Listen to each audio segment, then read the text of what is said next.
us. I would love to know that. And make sure you subscribe to the channel. I think we just got over 10% of people who subscribe or watch my channel, and there's like 90% of you who watch my videos who are not subscribed. Let's change that a little bit.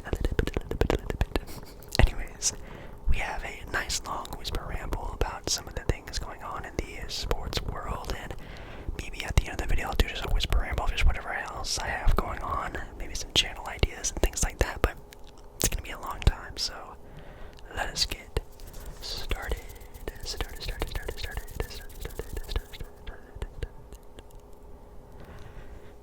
Usually I make a cut right here and I start like the next part of the video, but I'm just gonna let it run.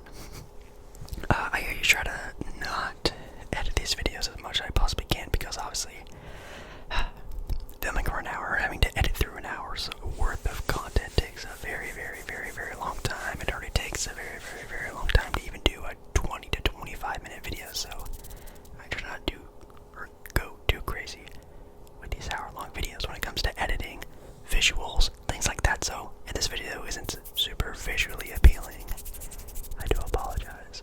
Anyways, I think the first sport we should probably get into is the one that's going on more importantly right now, which is in fact the NFL football. No, not real football. American football. With the NFL, with the NBA, which I think we'll do next. I think I'll probably just do another hoop grids. I think this one's called, right? A hoop grid. Maybe do a start bench cut. I haven't done one of those in a while. And maybe you want to do a little bit of details on some news about the NBA. NBA season does start, I think, in about a month and a half-ish. So I think about the midway to the end of October. So I'm kind of excited about that.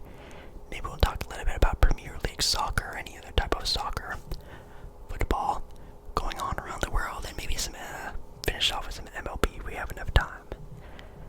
Anyways, NFL football.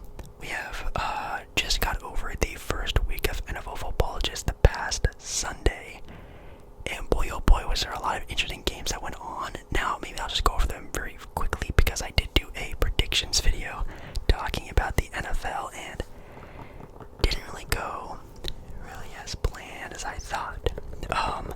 I think I really only got like 2 games wrong. I think the only games I got like really wrong was the Green Bay Packers and Bears game, with the Green Bay Packers beating the Bears 38-20. That I thought was going to be a good win for the Chicago Bears. Jordan Love, though, really showed out, and Justin Fields had a pretty lackluster performance, to be completely honest, in that one. But that was a game I didn't call down the middle. I thought it was going to be almost a guaranteed Bears win. I thought the Packers were going to be maybe a trying to tank team, now that obviously Aaron Rodgers is gone, which of course we're going to do later in this video. But yeah, I thought they were going to try to be bad this year. But hey, I guess with Green Bay and Chicago, they are going to try their very, very, very hardest. Another game I really got wrong was the Rams in the Seahawks game, with the Rams beating the Seahawks 30-13. Yeah, that's also a game I got completely wrong. I think I even also stated in that one that it would be a pretty confident win by Seattle. Obviously, Seattle, I think, is maybe one of the more overhyped teams in the NBA, the NFL right now, at least in my area. Of course, Seattle being the local team, not really local, but it is the local team. They've gotten local coverage. I've seen some people rank them as like a top 10 NFL team, a sleeper, Super Bowl title contender. Yeah, I never really thought that confident in them, but I thought this would be a win for them, since of course the Rams are just such a struggling team. But it is a new season with the full, I think, a pretty good, healthy squad of the Rams. You know, they still have a lot of veterans on that team. They still obviously have a lot of young guys as well, though, so man, I'm not confident in them for the rest of the year, but that is a really good win for the Rams.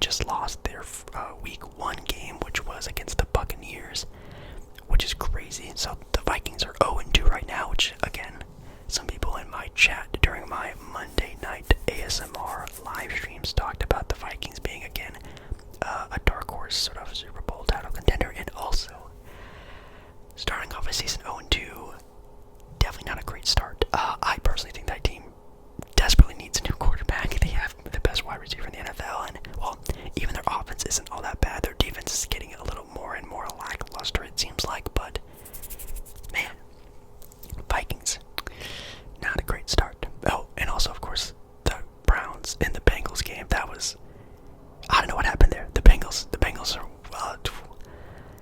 that's tough. Now, I did call this game sort of a don't be surprised if the Browns win game, but I didn't know it would be like that. I thought it'd be like a close game, final drive of the game, yada, yada, yada, and the Browns somehow win. I called that. Didn't call a like just a win, like a good win, really good win, almost a blowout by the Browns over the Bengals, with the Bengals also not looking too hot. So you had the Bengals losing. I think you also had the Bills losing, and then you also had the Chiefs losing all their first games, which those are like the 3 powerhouses of the AFC, and all of them losing is kind of crazy, with teams like the Eagles and the 49ers winning their own games. The NFC is looking pretty good. You also had the Ravens winning their game as well, so NFC, AFC, I always thought the AFC had sort of the better title contending teams, but it may be flipping, or at least changing hands to some other teams out there, which, of course, that Jets-Bills game, already it's the game of the year. We'll see if any other game can top it, but also maybe the most important game of the year, because Aaron Rodgers, injury is another big topic of the NFL with him. I think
Giants, who are a playoff contending team. Same thing with the Vikings, and they have the Buccaneers, and then they have a pretty easy stretch with, again, the Buccaneers, who are. We'll have to see how good Baker Mayfield does next. But they have the Commanders and the Rams. Those are, I don't want to say easy wins, but those are probably wins. Then you have the Jets, who obviously don't have Aaron Rodgers. Then you have a pretty interesting game against the Dolphins there on October 22nd, which is one day after my birthday, which is October 21st. But they have a pretty tough schedule, not gonna lie. They have some notable games like the Dolphins. They have the Cowboys, the Chiefs, the Bills, the 49ers, the Cowboys again, and then the Giants 2 more times. So they're definitely going to be tested for sure this year. I know last year the big if thing about the Philadelphia Eagles was the fact that their schedule last year wasn't really all that great. It was actually maybe one of the easiest schedules I have seen for a professional team in quite some time. But this year they're definitely getting tested, and it's going to be really exciting to see sort of what they can give really this year. So that should be really exciting.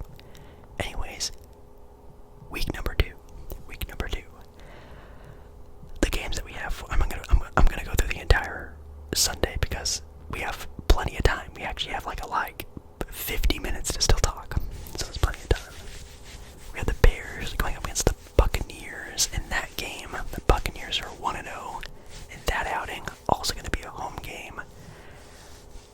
Man, I think the momentum of their win against a pretty solid team in week 1, which were against the Vikings, that was also an away game. I think them coming home, the first home game of the year against a Bears team that probably should have beaten the Packers. I think I'm going to pick the upset and take the Buccaneers winning this game against the Chicago Bears. Or it could be a really good bounce back game for the Bears. This is maybe a toss-up game, but I'm going to pick the Buccaneers. But it's a toss-up. But I'll pick the Buccaneers. We have the Chargers against the Titans, which that Chargers-Dolphin game was a really fun game to watch. I was extremely disappointed in the Chargers. You guys know I do root for the Chargers pretty heavily. They're probably my favorite team in the NFL. Maybe them, maybe the Rams, maybe the Seahawks. It kind of depends on what day. But man, they had the final drive of the game, and the O-line of the Chargers just completely whiffed it on them, and they ended up losing. But I think I'm going to take the Chargers in this one against the Titans. Even though the Titans could be kind of a scrappy team there, I think I'll take the Chargers, hopefully winning that one. Yeah, the Chiefs going up against the Jaguars, which I think the Jaguars and the Chiefs played last year in the playoffs. This time around, though, they're playing in Jacksonville, home field advantage to the Jacksonville Jaguars. I'm picking the Chiefs, but I'm giving a puncher's shot, or a puncher's chance, whatever that saying is, to the Jaguars. It wouldn't surprise me if the Jaguars win this game. It's a home game. Maybe I know whenever you play a team in the playoffs, it's kind of like a rivalry, kind of like a rematch. It's always kind of like a rivalry feeling because, the Jaguars lost them going into the playoffs. So that crowd's going to be pretty rowdy. So it wouldn't surprise me if the Jaguars won, but I'm making the Chiefs. I think the Chiefs definitely do not want to start the season out 0-2. But you did have the Jaguars coming in with the win. That's going to be a fun game to watch. That might be my morning game watch. For me, it starts at 10 in the morning, which is kind of early for a Sunday. I like to sleep in a little bit on Sundays, but we'll see what happens. The Colts versus the Texans. I'll take the Colts there. Packers and Falcons. I'm taking the Packers there as well. Seems like Jordan Love is really ready to start being that starting quarterback for this Green Bay Packer team, and he did good against the Bears, and the Bears are obviously a team that are known for having pretty scrappy defenses throughout their entire tenure there as a football team. I think they can handle the Falcons, so I'm going to take the Packers there in that game as well. We have the Bills going up against the Raiders. Also taking the Bills on this one. Don't think there's going to be an upset here. And Buffalo Bills, they're at home. The Raiders are very a wishy-washy team, and even though they are starting out the year with a dub, 1-0, it's going to be a lot of wins and losses. Loss, win, loss. The Raiders, so I'm taking the Bills to win this one. And even here, the money line, more of the bets going to the Bills. The spread also going towards the Bills. Everyone else is picking the Bills as well. And another really great morning game, the Ravens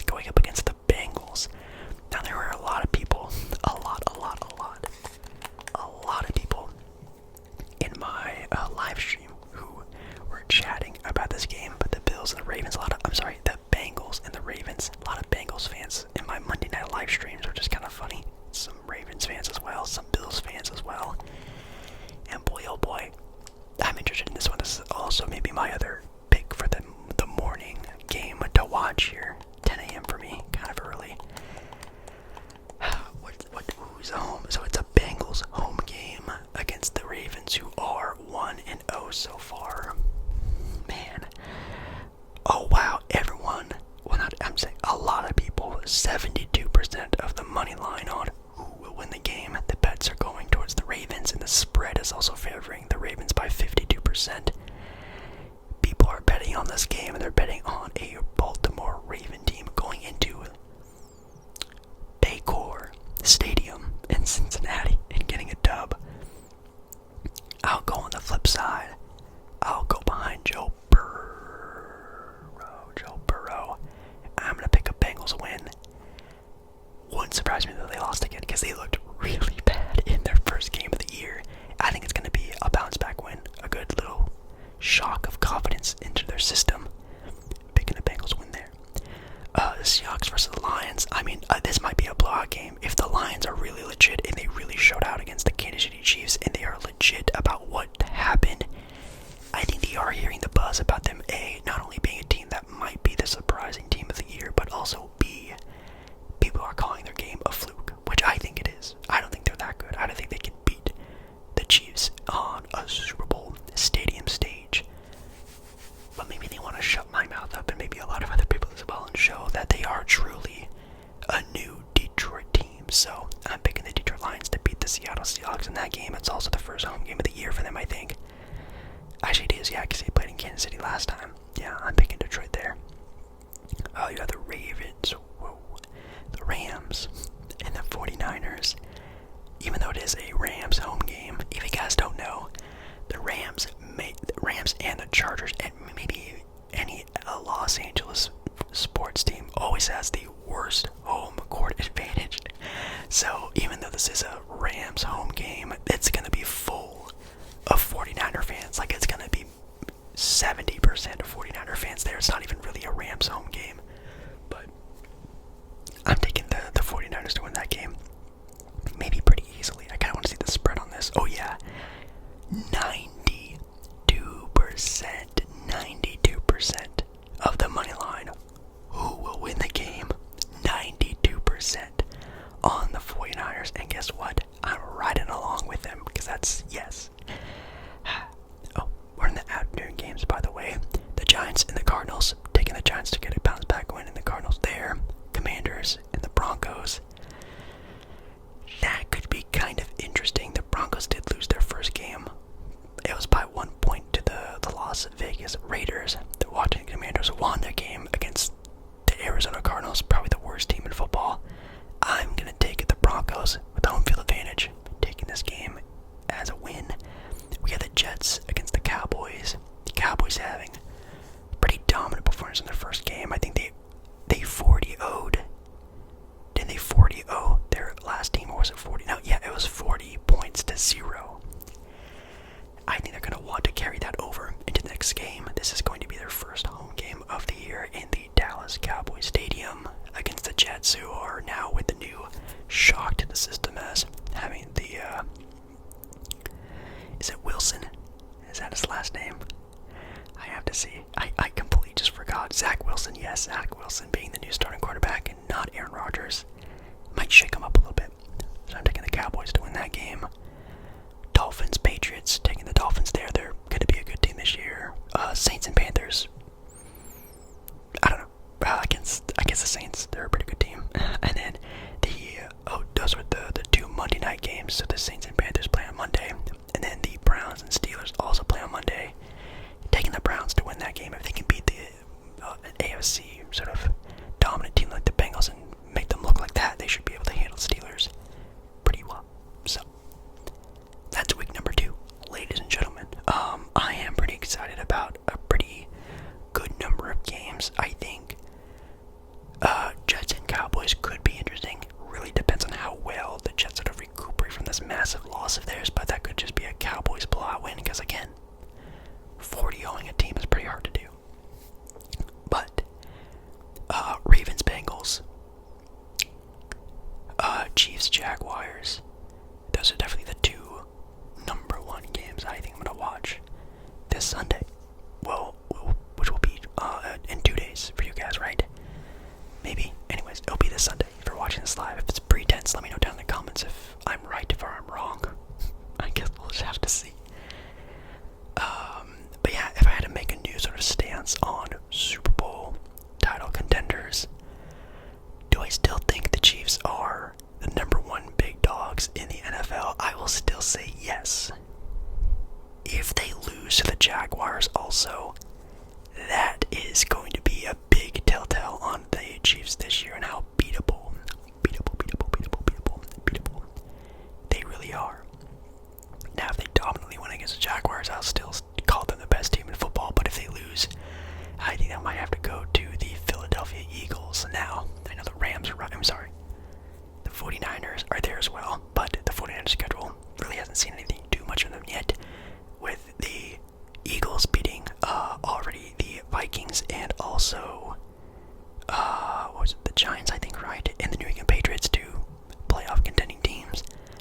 Then you also have the 49ers, who's playing the Rams, who suck, and the Pittsburgh Steelers, who they beat 30-7. So, two really probably not playoff contending teams against two playoff contending teams, and winning them, I'm going to probably say Eagles, best team in football, if the Chiefs really struggle against the young, up-and-coming Jaguars squad. So, yeah, that's really it. Yeah, the Aaron Rodgers injury sucks. Really makes me upset.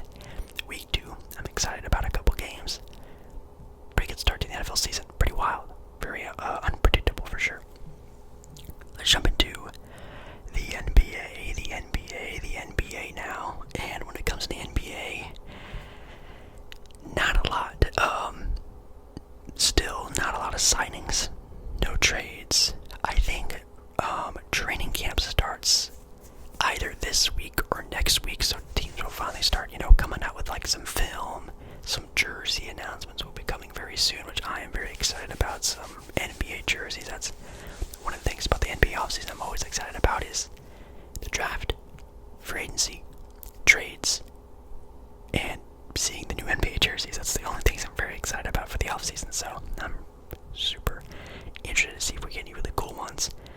The only really big time things I've seen are, of course, what happened with Kevin Porter Jr. and the Houston Rockets. Apparently he's about to get traded or might even just get cut from the Rockets and just not play in the NBA anymore. He's been into some issues with his personal life, let's just call it that, and is just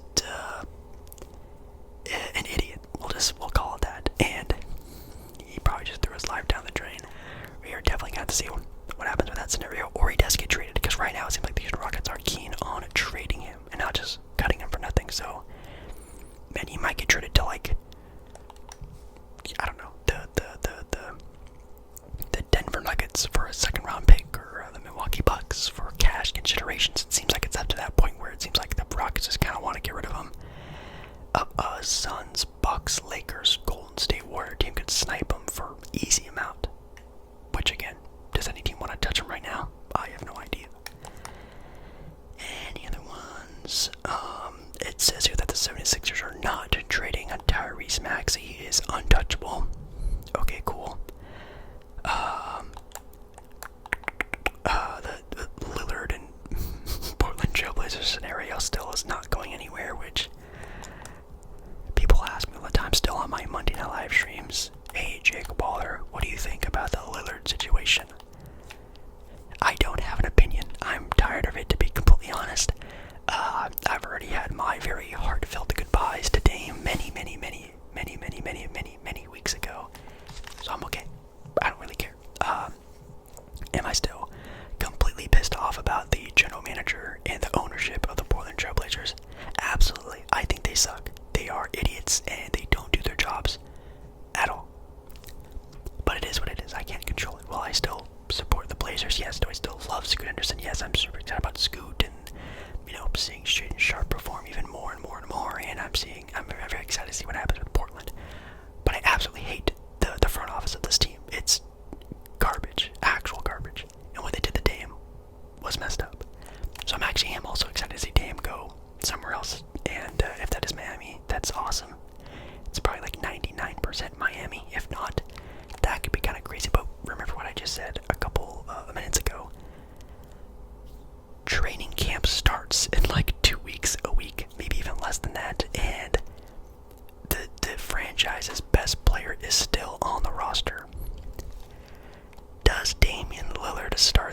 preseason or even just start training camp on the roster? Like, is Dame gonna suit up, take media pictures, media interviews, work out, run scrimmages, do training camp with the Blazers? That would be insane. My opinion is no. He's just gonna sit out until whenever this gets done and over with by the start of the NBA year. I don't think Dame is going to ever suit up for Portland ever again. Maybe a retirement run in like 5 years, but I think he's also extremely fed up with the front office, just like me and a lot of other Blazer fans who think they really, really, really effed over him, and I also think they did that as well. My 2 cents on that. But other than that, anything else we can really talk about the NBA? Not really. Apparently Brandon Ingram doesn't want to, I don't know, commit to the Pelicans this year, which is actually really funny if you think about it. If the Pelicans lose Brandon Ingram, I mean, the Pelicans could have had Scoot Henderson if they wanted him. That's all I gotta say. Apparently, the number 3 pick was in talks with the Pelicans for a little bit. I think the Pelicans, I don't know. It looks like Zion was maybe a possibility, but it seemed like they wanted a lot for Zion. I think, honestly, if I was the GM of the Pelicans and I already sort of knew there was tension with Brandon Ingram and our front office and the team and yada yada yada, bro, having Scoot Henderson with Zion and then you trade Brandon Ingram to Portland, that's a win-win. In my opinion, that's a win-win, but apparently it seemed like the Pelicans were favoring Brandon Ingram over Zion. They still ended up keeping Zion, but now they just might lose Brandon Ingram anyways, and now they still have an injury-prone Zion Williamson. So, man, the Pelicans, almost dynasty starting of a franchise could just be crumbling as we speak, and that would be crazy. Is there a team I'd love to see Brandon Ingram go on? Well, I mean, obviously, if Portland had Dame, I would love to see Brandon Ingram in Portland. You guys know I've been a big fan of Brandon Ingram since he's been on the Lakers. Since he went to Duke, I was a fan of him. I was a fan of him going into that draft. I've liked him a lot, so would like him obviously in Portland. But is there a team that I think would be really, really, really nice with Brandon Ingram? I mean, any team would look great having a sort of a 6'8" point of attack offensive player, a guy you can just get the ball top of the key, let him go to work. Any team would look really good with that. I think Sacramento would be kind of fire. I think a trio of Sabonis, De'Aaron Fox, and Brandon Ingram would be super, super fire. I think Dallas would be kind of cool. A 300 monster there with Ingram, Luka, and Kyrie would be pretty fire. Any other way? And then, yeah, I mean, if the Bucks want to just find a way to finagle a trade to get Middleton off the books, maybe you cross out Middleton, plug in Ingram. That could be kind of a new dynamic duo with him, with Giannis, and then also with Jrue Holiday there. That could be really fun. A lot of ways you can do this for the next offseason. I think a lot of teams are going to be throwing their names in that ballot. Kind of interesting to see what happens with Brandon Ingram. And I'm pretty sure that's it. I'm scrolling. The Cavs signed Tristan Thompson. I guess that's something. Cameron Payne is a free agent now. I don't know. A lot of other people were talking about the FIBA World Cup. That's kind of old news by now. But yeah, the USA team didn't even get a medal, which was just absolutely despicable. And there's a lot of projections for the 2024 Olympic team, which is crazy to think that the Olympics are already about to start again. I feel like we just had them, which we technically kind of did because of the pandemic. But anyways, wow.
that era, or players of that era, and obviously the Dream Team.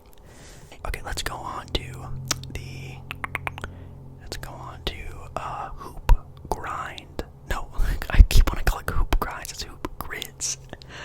Okay, so we have hoop grids going on right now. Hoop grids. This is my first time saying this. Obviously, it's today's hoop grids. We have to, if you don't know, you basically have to pick a player or know a player, find a player that fits into the category of each grid post, of each spot. So for example, you need a Los Angeles Clipper player who has also played on the Miami Heat. You need a Clipper player who's played on the Houston Rockets, and you need a Clippers player who has been an All-NBA team member. And it goes all the way down. So you have a Boston Miami player, a Boston Rockets player, a Boston All-NBA team member. Then you also have the one that's going to be very tough. A player from the Miami Heat, Houston Rockets, and an All-NBA team member who has had plus 1,500 steals in their career, which that can be very tough. That can be very, very tough. I can already think of one that I think might be kind of good. It could also just be completely wrong, but obviously there's one that could be very easy, which is obviously John Stockton. That's a no-doubt one, but the point of this game is to think of the most rare player possible. So obviously John Stockton would be very easy for the 1,500 career steals, being an All-NBA team member, but I'm going to go with one that maybe will be a little harder, and that's Jason Kidd. 5%. That's not bad. That's not a bad one, but Jason Kidd, what a great point guard. Let's see here. And then again, like a Boston Celtic All-NBA team member, you can obviously say Paul Pierce, Larry Bird. Like, no doubt those are the best players of the franchise's history. But if you kind of think a little bit more obscure, the only ones I can really think that might be kind of obscure, but not really, would be like, Rajon Rondo, obviously. If I could just think of a player, and it's not a player that's played most of their career there, not a player that's retired there. It's a player who has ever played for Boston ever, who just so happened to be, an All-NBA team member guy. I think maybe Shaq, because Shaq only played in Boston for like 20 games, but he is a big-time name, so maybe that could be one, because I guess maybe some people forget that he played for the Boston Celtics. Ooh, but a really good one that people might forget about. He is kind of a popular player, or at least it used to be, but kind of insignificant. I'm going to say Blake Griffin. I think that could be a good one. Wait, does that not count? How does that not count? Has Blake Griffin ever got on the All-NBA team? He surely has. Does that not count? Okay, well, let me do Shaq. That makes no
is that too? Clyde Drexler could be interesting. 9%. That's kind of too high. Any other point guards? Oh, Kenny Smith. Kenny Smith could have been one.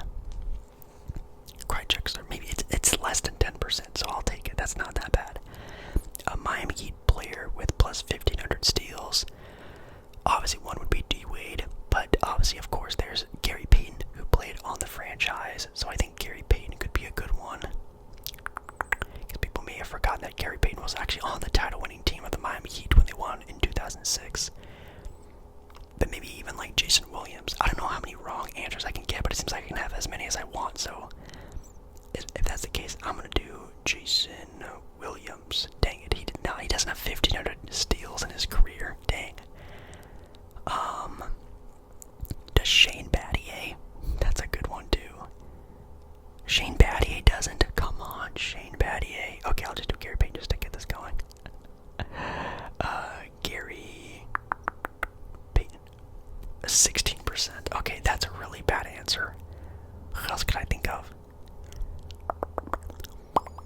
Kyle Lowry. Does Kyle Lowry have that many steals? Maybe. Oh, I wanted to get to this as fast as possible. Well, as a good pushing of content. Okay, now it gets kind of tough getting the team ones. So a Clipper, Miami Heat player. A Clipper, Miami Heat player. Oh my goodness, I have no idea. That's going to be kind of tough. A Clipper Rocket player. Oh, I might have to do another cut here and like really dig deep to think about it. A Celtic Heat player, of course, the most notorious one is Ray Allen.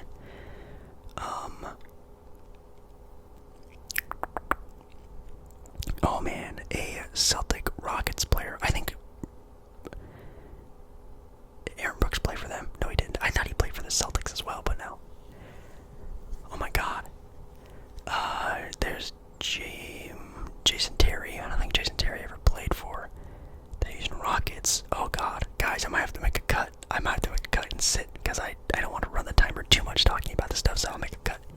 I'll come back in a second. Okay, I'm back. I'm stumped. I'm gonna push the give up button, but I do have a couple to fill out. Clippers, Rockets. It was a player I did think of first off, but I didn't want to like put it in right away. But Chris Paul is kind of a dumb one, which I think is gonna be kind of high. Oh, actually less than 10%. I'll take that. And then Celtics, Rockets. I didn't even check, which I probably should have checked, but I'm gonna check Jason Terry. I know for obviously a fact he played for the Celtics, and I think he played for the Rockets. I should have just checked because again, I guess I have unlimited amount of attempts. Okay, I do 3%.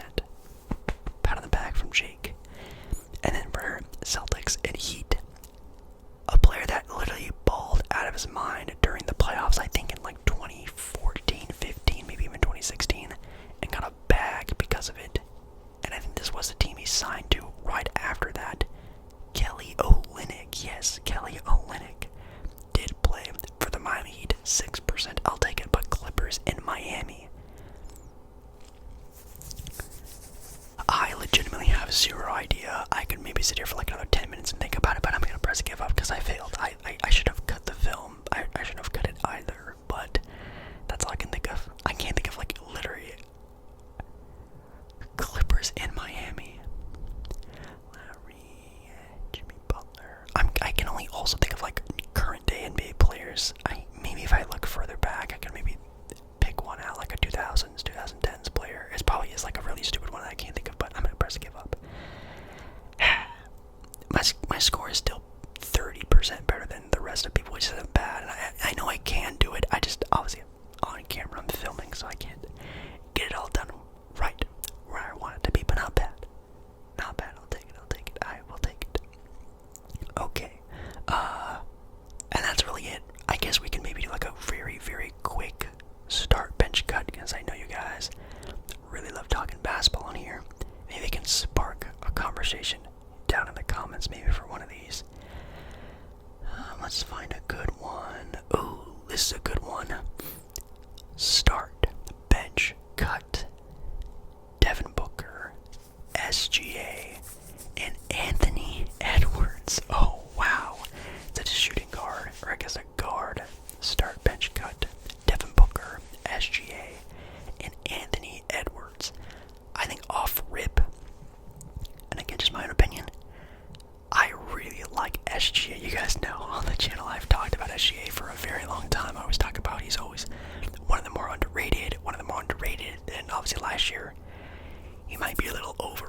to start him. Then it comes down to Devin Booker and Anthony Edwards, and I think it just comes down to win now or build potential versus a player that's shown it many times, or at least to a degree in his career. And I guess if I'm doing like a win now, if I'm trying to win a title and I'm building the best roster, I'm picking Devin Booker. I love Anthony Edwards, but I still don't see him being like I haven't yet seen him be the best player on a team, even him having a chance on Team USA. I think he was the best player on Team USA talent-wise and couldn't even get a medal.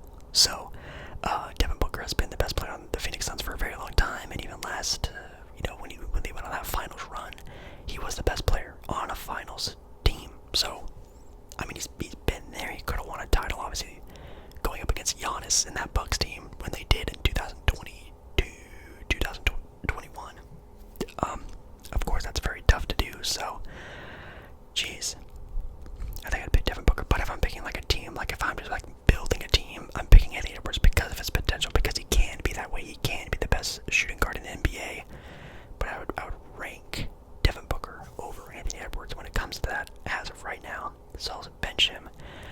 And I'm sadly cutting Anthony Edwards, even though I like Anthony Edwards more as a player. I think he's very fun, exciting. He has that potential. He can be a good two-way player. But right now, yes, another very quick one. Maybe I'll leave this one for the comments.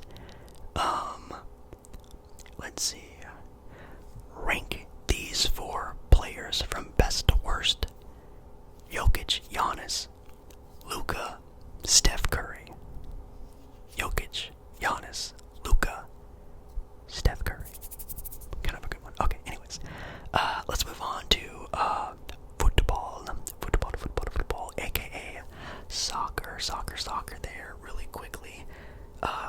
Just because I really don't have a lot of other stuff to really talk about when it comes to this kind of stuff. I think Premier League is actually going back on, which is actually pretty exciting. Tomorrow, as you guys are seeing this video, tomorrow, we have a couple of games. Wolves is playing Liverpool, Fulham playing Luton Town.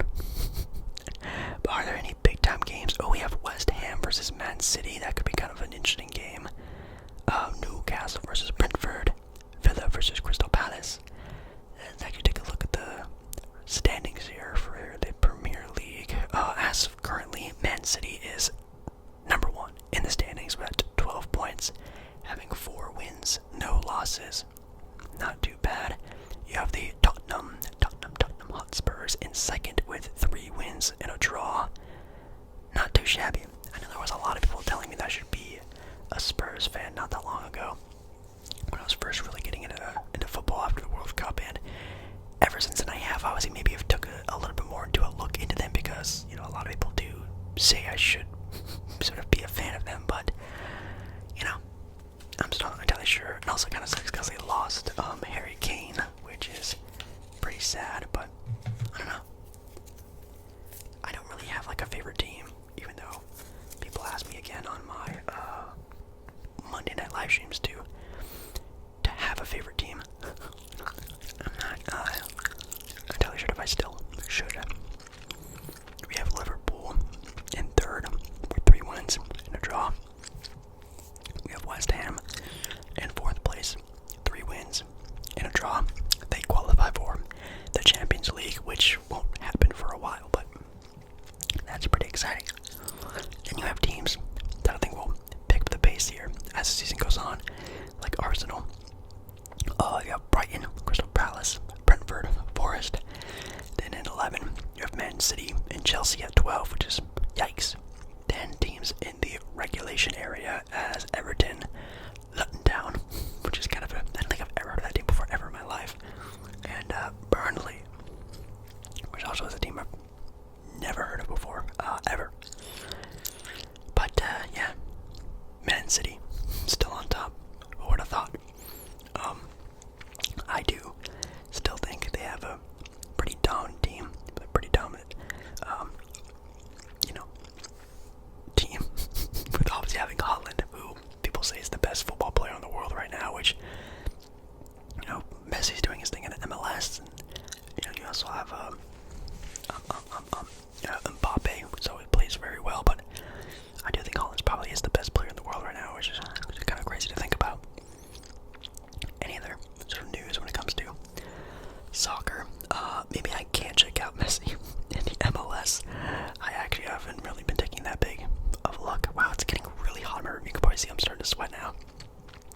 of my fan on. If you can hear that, it's not doing a very good job. It really sucks right now because it's getting to that point, the very awkward, area of the year where like it's still warm out, but like the rain is starting to build up in the Pacific Northwest. I just know in one day it's gonna click and it's gonna start raining every single day of the year, and you can kind of get that like heat with a lot of moisture.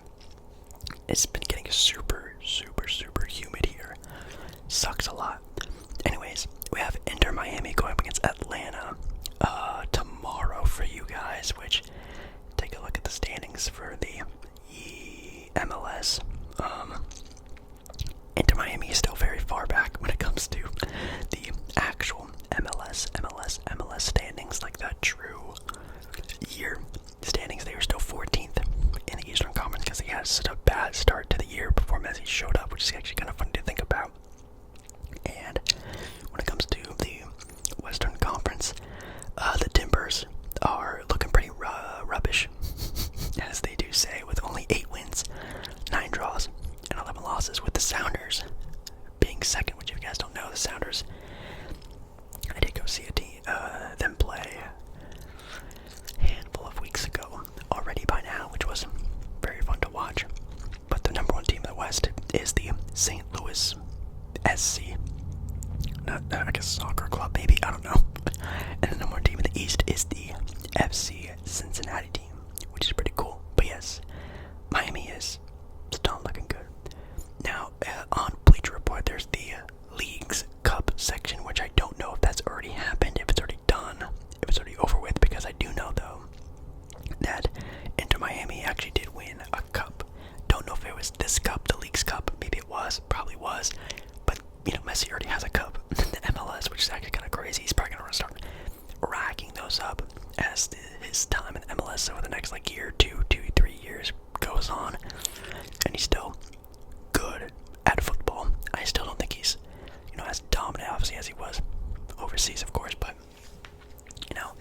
obviously the reason why he did come to the U.S. is, money, but also not only because of that, but, the fame that comes with being in the U.S. is obviously probably amazing to him, but also it's probably because it's a lot easier to play here. It's easier on his body, easier on his mental state. He doesn't have to grind out against playing against literally the best players in the world. He goes to a place where he gets probably a good check to pay for a lot less of a talent gap. So I would do the same thing if I could do that. So he's doing it very smartly. Any other games? Sounders play Dallas. There's a rivalry game of the LAFC football club going up against the LA Galaxy. It is what it is. Okay, going on to really quickly baseball. Go to the standings for baseball. Anything really crazy happening there? In the American League East, Orioles still in first place with the Yankees. Yes, still in dead last there. Which, again, injuries, bad play. Let me know down in the comments on how that's going for them. But the Orioles, number one team. Who would have thought? I definitely wouldn't. Maybe they'll get Shohei Ohtani. AL Central, we have the Twins in first and the Kansas City Royals in dead last with 101 losses on the year. Oh boy, is that not surprising at all, really. In the American League West, the Astros are in first place. Also not a very big surprise, but the Texas Rangers, who are a very up and down team this year, right behind them, half a game, in fact, in second place. Last place, Oakland, soon to be Las Vegas Athletics, with 100 losses on the year. And yeah, the Angels suck. The Angels 68 and 79 on the year. They looked good at one point. They actually, I think, were like the number one team in the division for a little bit, but that was for literally a little bit. A lot of up and downs, and now it's just a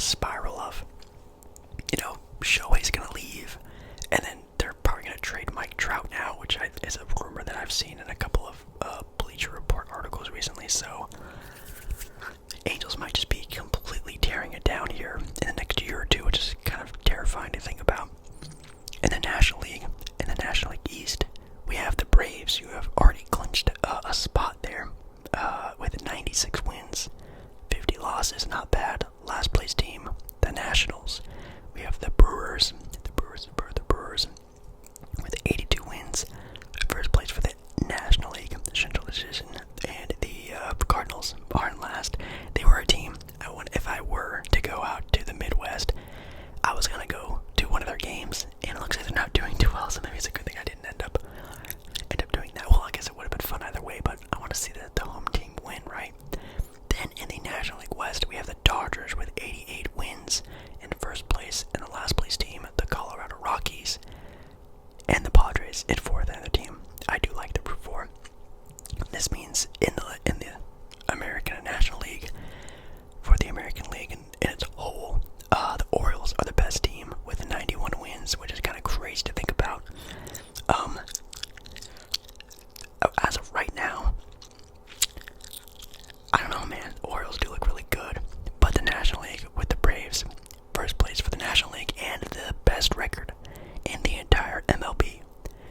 Do you think they are gonna win the entire World Series? I don't think so, because in second place is still the LA Dodgers, and I still think the Dodgers are probably the best team in baseball when it comes down to the playoffs. I'm still gonna pick the Dodgers to win it all. They're still my pick to win it all. I do still think they're going to win it all. But you have the Brewers there, the Phillies. Wow, the Phillies are actually there in fourth, which I thought they were also kind of an up and down team as well. Would not really expect them to be there, but hey, they are there. Congratulations. But yeah, the worst team in baseball is, in fact, as of right now at least, Kansas City Royals, not the Oakland Athletics, because Royals have 101 losses and the Athletics only have 100, so they have a lot of catching up to do to call themselves the worst team in baseball. But that's gonna be it for me, guys. That was a lot of fun. I haven't really got the chance to talk. Well, actually, that's a lie. I've actually been talking too much for sports, in my opinion. And I'm super sorry about that if that's not really your vibe, your jazz. I just haven't really been very creative recently. I've been very much sort of stalled when it comes to creative ASMR content. You know, I just always feel like, it's so hard to balance, like, being creative, wanting to do ASMR videos, asking question videos, role plays, different sort of trigger videos. I have them. I love watching them. I have a lot of ideas to do them, but again, those videos never really turn out to do that well on the channel. If you look on my videos, me doing RPs, hit and miss, me doing, other styles of traditional ASMR content, hit and miss, and then when it comes to sports, it seems like that's what you guys like, and sometimes they do really good, sometimes they just do okay, but, that drop off between, regular content and sports content is so big, and maybe I just need to jump into doing more traditional content and just getting it done and over with, because I just feel like I haven't been really creative with the channel. I do apologize. I feel like I've just been talking sports a lot recently, and I don't like doing that. I know you probably also, some of you don't like it. I know if you're watching this and you're this far into the video, you probably do like it, but I don't know. I need to get better with that. I'll talk more about it on my Monday night live stream, just to, I guess, get a little more one-on-one opinions on it, but I don't know. I feel like I haven't been very creative, and it actually makes me kind of sad. But you can let me know down in the comments if you guys enjoy what's been going on recently with all the sports and NBA 2K, Madden, NFL season starting, NBA season starting up soon. Yeah, a lot of sports. So I do apologize. Maybe there'll be less, maybe there'll